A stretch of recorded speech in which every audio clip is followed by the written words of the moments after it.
Now, dual nature of matter and radiation, lesson 5, uh, is very, very important. You can consider it as a part of the theory and maybe as a good numerical also, very, very important. And what we'll be discussing, an important graph between the stopping potential, symbol is V naught, and the frequency of the incident radiation. Before I discuss, let me go back to uh, experimental arrangement for photoelectric effect in my previous lessons, where I explained the following. Here is a source of radiation, light, and there was a window here. It was allowing a particular wavelength to get into the window. This black is a photosensitive plate, means if a radiation of suitable frequency falls on it, then from this plate C, called the emitter, photoelectrons, electrons, they are ejected and they move towards this plate A. Electrons are negatively charged. So if this plate is positively charged, if this plate is has a positive potential with respect to C, this will attract the electrons, means the electrons will be accelerated to this side. This can be made negative also with respect to C by some arrangement. If this is made negative, then this will push these electrons back, means whatever kinetic energy they have while going from here to here, their kinetic energy will be reduced to zero by giving this a negative potential called V naught, called the stopping potential. And when a unit charge was brought, the work done was called V.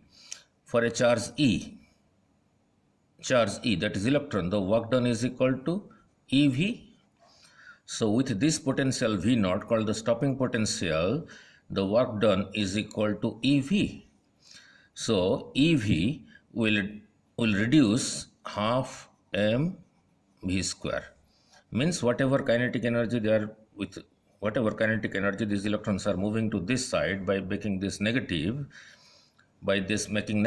minus EV naught will be equal to this. So EV naught was half mv square. So C was a photosensitive metal called the emitter, the plate A, which can be made positive or negative with respect to C. Suppose 100 units of energy is falling here and 30 units of energy is required to take out electrons. So I am left with 70. So 70 is your kinetic energy, half mv square. Now, if you change the source and has a higher frequency, suppose this requires 500 Hertz. This photosensitive plate requires 500 Hertz of incident radiation, then only photoelectrons will be emitted. If more than 500 falls on this plate, then what will have? The same amount of energy will be spent to take out electrons because it is the same metal. But since more energy, if 500 frequency falls on this, photoelectrons are emitted. If a frequency more than 500 falls, then we will have more energy left for the kinetic energy. That is what I have explained here. Suppose with 500 Hertz of incident radiation frequency, this is your h nu.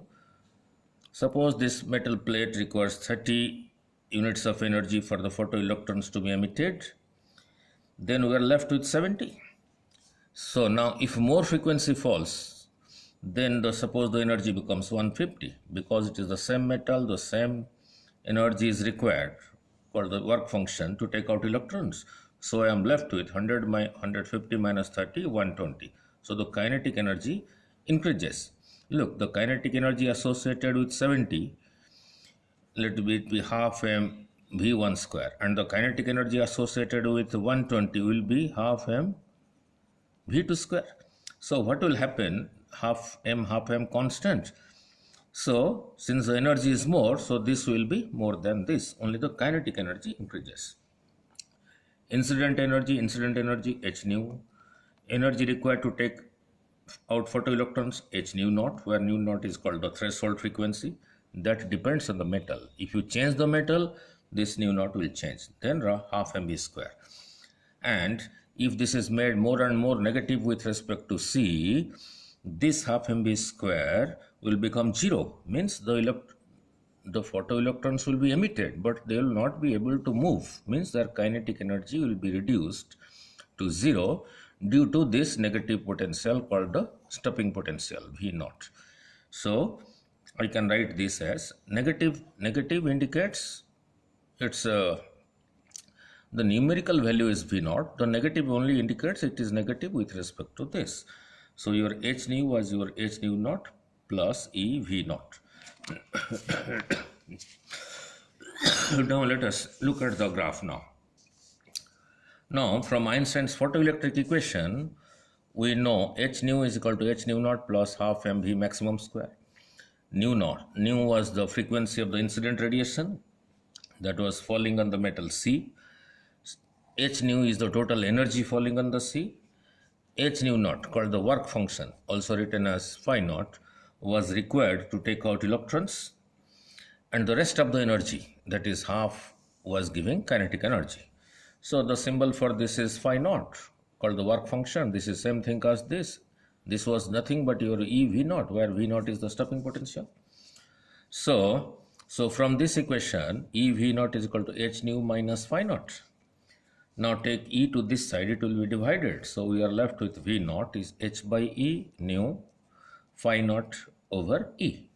Now look at this equation and compare this equation 1 with the equation y is equal to mx plus c, which you have studied in your coordinate geometry. Now y is equal to mx plus c represents a straight line. Look, this is your x-axis, this is your y-axis, this is a line, straight line. This point is x, this point is P having coordinate xy. You can take any point. You can take a point here, here, here, here. For all the points having any coordinate xy, this relation is true. Now, and the line, whatever angle it makes, theta, with the x-axis, the tan of that is called the slope of the line. And from O to D, in the positive y-axis, because C is positive here, then from O to D is called C, means y-intercept. Now, this represents a straight line. Now, compare this with this. Now you can compare y with V naught and x with your frequency nu and m with h by E. And your C, the intercept, is negative, means negative, and it is equal to phi naught over E. So comparing this equation, Einstein's photoelectric equation, with y is equal to mx plus c, here in this graph, y is plotted against x. So here in this graph, V naught will be plotted against nu. So that is what I have shown here. That is what I have shown here. Here y is to this side. So here V naught is to this side. Here x is to this side. And here nu, which has the same position in this equation as x in this equation. So nu is along x-axis. So nu frequency is along x-axis, V naught along y-axis. Now since this equation represents this equation, therefore this equation is in a straight line, and the slope C will be minus phi naught over E. So I have drawn two lines, and the slope, suppose this is the line for a metal which is showing photoelectric effect for a frequency from here to here is nu 1. This is another metal showing photoelectric effect for a frequency nu 2, that is from here to here.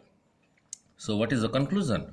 So conclusion is nu 2 from here to here, nu 2 is more than from here to here, that is nu 1. Means nu 2 is greater than nu 1. Now means this metal shows photoelectric effect for frequency nu 1. This metal shows photoelectric effect for frequency nu 2. And nu 2 you can see nu is taken along x-axis. The value of nu 2 is from this point to this point. The value of nu 1 is from this point to this point. Therefore nu 2 is greater than nu 1. when this line is produced, and when this line is produced from the y-axis, the intercept for this line is from O to C, and for this line the intercept on y-axis is from O to D. Now now the intercept C, if you compare these two equations, is minus phi naught over E. So from O to C is minus phi naught 01 over E. 1 means for this metal. For this, from here to here is minus phi naught 2 over E. So what is the conclusion? If a frequency is more, for example nu2, the intercept is more. If frequency is less, the intercept is less. So, so what is the conclusion? And the intercept was nothing but the stopping potential.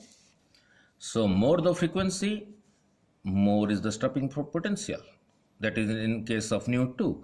Less the frequency, less is the stopping potential, that is from O to C. And it is to the negative side because the stopping potential was a negative, right? Now, what will be the slope of this line? Now, the slope, if you compare from here, m is the slope, that is equal to h by e.